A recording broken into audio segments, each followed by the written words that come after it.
السلام کے اپنی امتیوں کے اوپر احسانات اتنے ہیں کہ اگر انسان وہ احسانات گننا چاہے پوری زندگی ختم ہو جائے نا، لیکن حضور کریم صلی اللہ علیہ وسلم کے احسان ختم نہیں ہو سکتے۔ کیا ہے؟ حضور علیہ السلام اگر اس دنیا میں نہ آتے تو یہ پوری کائنات معرض وجود میں ہی نہ آتی۔ اللہ تعالیٰ فرماتا ہے کہ اگر مجھے اپنا آقا کریم حضرت محمد مصطفیٰ صلی اللہ علیہ وسلم اس دنیا میں نہ پیدا کرنا ہوتا نا، تو میں نہ آسمان بناتا نہ زمین بناتا، نہ میں سورج بناتا نہ ہی چاند بناتا، کوئی چیز ایسی بناتا ہی نہیں، لیکن یہ سب کچھ بنانا مجھے آقا کریم صلی اللہ علیہ وسلم اس دنیا میں لانا تھا۔ آقا علیہ السلام کی اس دنیا میں آوری تھی، اتنے احسانات۔ اور اگر حضور علیہ السلام اس دنیا میں آئے نا، تب بھی حضور علیہ السلام کی زبان اقدس پر رب حبلی امتی امتی کی صدائیں تھی کہ اللہ میری امت، اے اللہ میری امت۔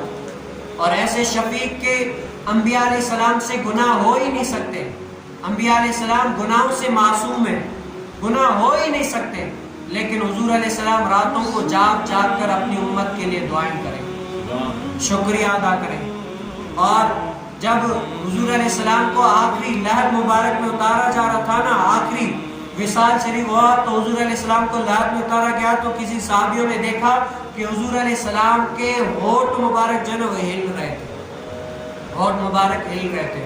تو کسی صحابی نے وہ کان لگا کر قریب کر کے دیکھا تو آخر آواز کیا آ رہی ہے؟ تو وہ آواز آ رہی تھی رب حبلی امتی امتی۔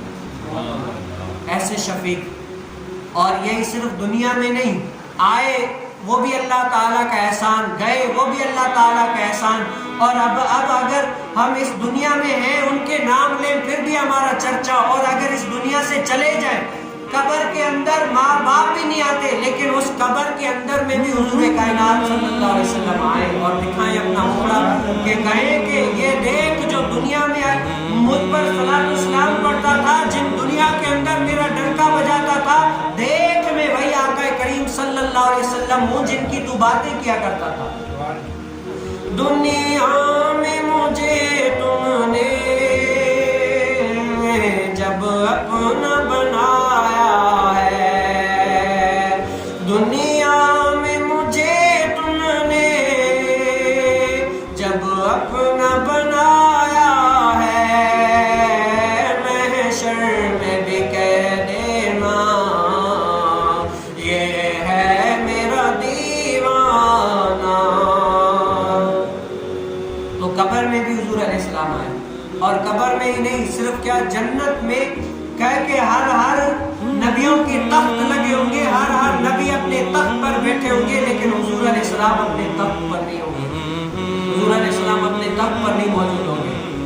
تو ندا آئے گیا حضور آپ اپنے تخت پر آئے، حضور علیہ السلام فرمائیں گے میں تب تک تخت پر نہیں آؤں گا جب تک میری امت کا ایک ایک فرد جنت میں نہ جائے۔